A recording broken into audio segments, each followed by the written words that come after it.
Hello everyone, my name is Greedo Shot Second, and welcome back to another Star Wars The Last Jedi video.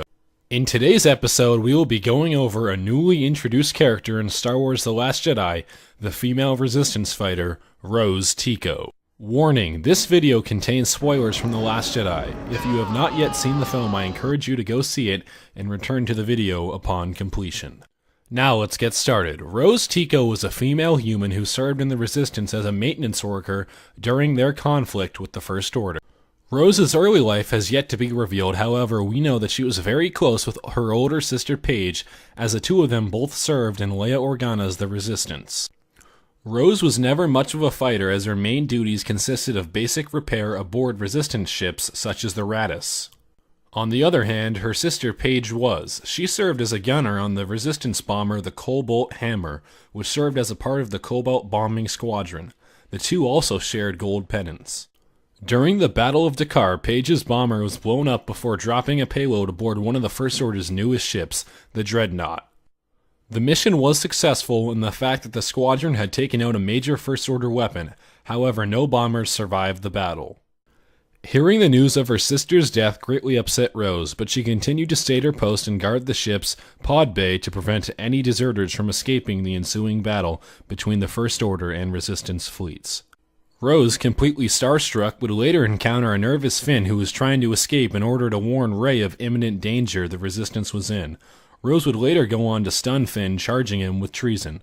Finally, when Finn woke back up, he informed Rose that he was not a deserter and that the First Order was tracking the fleet through light speed. In a quick wit, Rose used her mechanic background to point out that the First Order must have been using some sort of tracking device aboard the Supremacy. And minutes later, after the approval from Captain Poe Dameron, Finn and Rose were off to the world of Canto Bight in hopes of finding a master codebreaker who could crack the tracking device aboard the Supremacy. Upon the arrival of Canto Bight, Finn was quite impressed with the Vegas-like city. However, Rose was not fooled, pointing out the abuse of the Fathiers and their children caretakers. This would go on to remind Rose of her past when she worked in the mines. Rose would also point out that many of the rich gamblers on the planet were arms dealers who sold ships and weapons to the First Order, which gave a nice insight on the people profiting off the success of both sides in the war. Rose and Finn would later release the Fathiers from their stables, riding on the back of one of them as the herd stampeded throughout the city. Upon leaving the city, Rose would release the racing animal and escape the planet with the help of BB-8 and a mysterious slicer aboard a stolen ship. Rose would later accompany Finn and the Codebreaker upon a mission to take out the Supremacy's tracking device. The only catch was that Rose had to sacrifice her Haitian smelt pendant as payment. Upon infiltrating the ship, the trio stole a pair of First Order uniforms and got into the tracking room. However, as the door opened, they were surrounded by First Order forces and were forced to surrender. The Splicer had turned them in, selling his allegiance to the highest bidder. In the ensuing chaos of the Supremacy's destruction, Rose and Finn were able to escape upon a stolen First Order shuttle with BB-8 and return to the planet of Crate, where the remainder of the Resistance forces had retreated. During the Battle of Crate, Rose piloted a ski speeder with several other pilots in hopes of taking down the First Order's battering ram. The majority of the speeders were destroyed by AT-M6 fire. When Dameron ordered the squadron to retreat and fall back to the base, Finn refused in an attempt to destroy the cannon by flying his speeder directly into it. However, at the last second, Rose was able to ram her speeder into Finn's, saving his life. After badly injuring herself in the process and before falling unconscious, Rose told Finn that the only way I saved you. That's how we're gonna win. Not fighting what we hate. Saving what we love.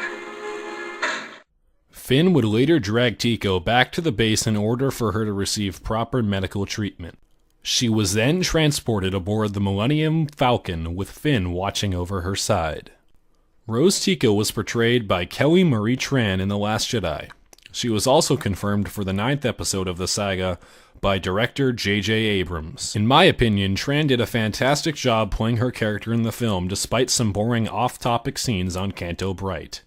In review, Rose was an interesting last-minute addition by director Rian Johnson and played an instrumental role in the movie.